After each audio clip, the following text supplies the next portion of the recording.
Hello, I'm Luke Seal. I work for Accufy, and I am the lead designer and engineer for Tess, our tax equity partnership spreadsheet.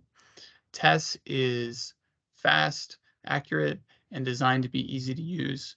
It works with any project model, and you can use it to run partnership scenarios for whatever project that you throw at it. Today, for this video, we're going to be doing just an overview of all the tabs that are in Tess and just take a tour through the spreadsheet to have an idea of where to look for certain things that you might be interested in seeing. Uh, so let's get started. This is the Welcome tab. This is what opens when you first open Tess to welcome you to your new partnership model spreadsheet.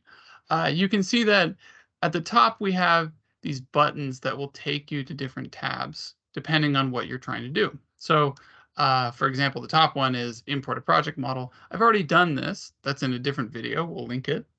And I don't need to do it again. So let's just take a tour through the tabs and see what we find. If you ever get lost, if you ever are somewhere and you're like, how do I get back to this tab or that tab? You can always come back to this welcome tab and treat it as your home directory, home base for using Tess. So let's just go down the list. So the first tab we'll visit is the dashboard tab. That's just the first one down here. The dashboard tab has results from the partnership. So for both partners, this is the investor results, this is the sponsor results, and we have key returns, equity amounts, various things, splits that you might want to see. Feel free to edit this dashboard. If there are things that you want to see, like maybe from your project model, maybe that are also in the partnership, if you feel the need, it's absolutely yours to change because it's supposed to be useful to you. I've done my best to put in values that I thought people would want to see, but if I've missed something, feel free to put them in. The other thing it has is all these checks. So these are validity checks to ensure that Tess is working properly. If any one of these fails, then this cell up here in the top right will turn red and it'll say checks failing. And then you can click this button to go to this tab and look. I'll scroll down so you can see there's a lot of checks that will show you which ones are failing so that you can have an idea of what needs to be addressed. Okay, so that's the dashboard tab. These next 3 tabs plus this, these are all related to the project model. I have my own project model I've put in here. Hopefully you have yours. So I'm going to skip over them and go to the project to partnership tab. This tab is where all data from the project model, really all monthly data, is going to arrive into the partnership model. So if you have some monthly amounts and you want them in the partnership, they need to be here, and there will be a place for them here. You can see that there are a lot of sections that I have hidden. There's a lot of different types of rows and streams that you might want to put into the partnership, and this is the place that they're going to be. Something that I really like about Tess, I'm really proud of, is that this is a very clear and obvious place. All inputs are here and they are nowhere else for monthly values, and the different types of inputs are scalable. So I have 4 rows, for example, in operating cash. If I wanted to add 10 more, I could. If I wanted to take 2 away, I also could. So in this way, Tess is scalable to different project models because it can handle any number of streams and rows that need to go into the model. Okay, continuing on, we'll go to depreciation next. This is Tess's depreciation calculator. I recommend that you use it because it is really reliable and it's been tested with ABC, and ABC has been calculating depreciation correctly since I was a child. So I have a lot of trust in the formulas I've written for depreciation in here, and you'll be able to use them too. Same kind of thing as the project to partnership tab. I have 5 different types of property here. If you want more, you can just add more rows below. Make sure you copy the formulas down, that's important, but you can just add more rows. You can have 30 of these in here if you want. If you have a lot of projects, it'll totally work.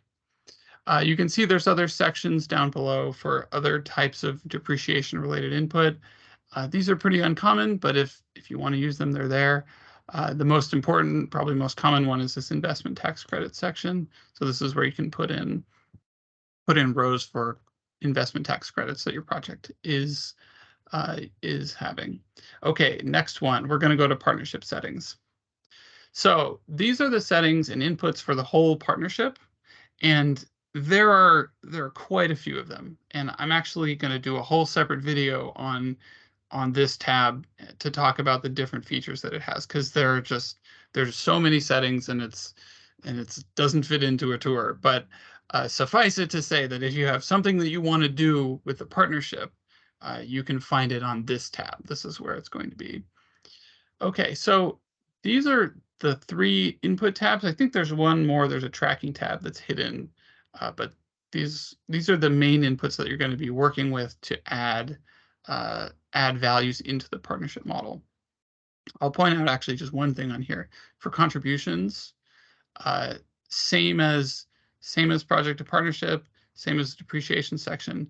This is a scaling section, so you can add as many contribution rows as you need, and have different timings, have different projects, whatever you need to have, that can go in this section. Okay, so these are all the inputs. The tabs that calculate the partnership itself are hidden right now. I've hidden them just because you don't strictly need to look at them. If you want to look at them, you're more than welcome to. You can just right-click really on any tab and choose Unhide, and then you can unhide the partnership calculation tabs and look through them if you're curious. If you don't care at all, then leave them hidden. They work. They'll stay there and do their job without you having to look at them. Okay, so skipping over the partnership calculation, now let's get into the outputs. So these gray tabs are all partnership outputs. This allocations tab is really just a report showing how cash and how taxable income have been allocated to the partners. And there's a bunch of details in here. One kind of cool thing is this show percents option here. If you set this to yes, then all the dollar values that can be switched to percents are switched to percents. So these are totals, and then these are the splits that were used for these totals. So this works both for the taxable income and for the cash. It's kind of a cool thing. These next few tabs are pretty straightforward. They're just plain annual reports of results from the partnership. So we have partner 1 cash here. We have partner 2 cash, just annual. These values along the top, these are totals, and then these are the annual values going down. We have annual capital accounts, annual outside bases for both partners, and we have an accounting tab. So this accounting tab uses HLBV, and you can see it computes after-tax book income. There's a whole suite of settings just for HLBV on the partnership settings tab if you want to look at those. We have an income statement, and then we also have a balance sheet for both partners on this tab. So I've done my best to provide outputs that I think people will want to see. Again, if you feel like there's some output report that you want to see that's not on here, feel free to add it. I hope that you're confident enough to unhide the partnership calculation tabs and start writing formulas that reference them. Of course, you can use the formulas that are on this tab as a guide, as a template for any reports that you want to add. But this is just the starting point that I've done. These are the most common reports that I've seen asked for. And the very last tab that we have is just a legend. This is just a little guide to all the different colors and cell formats that you'll find in Tess. Okay, so back to the Welcome tab.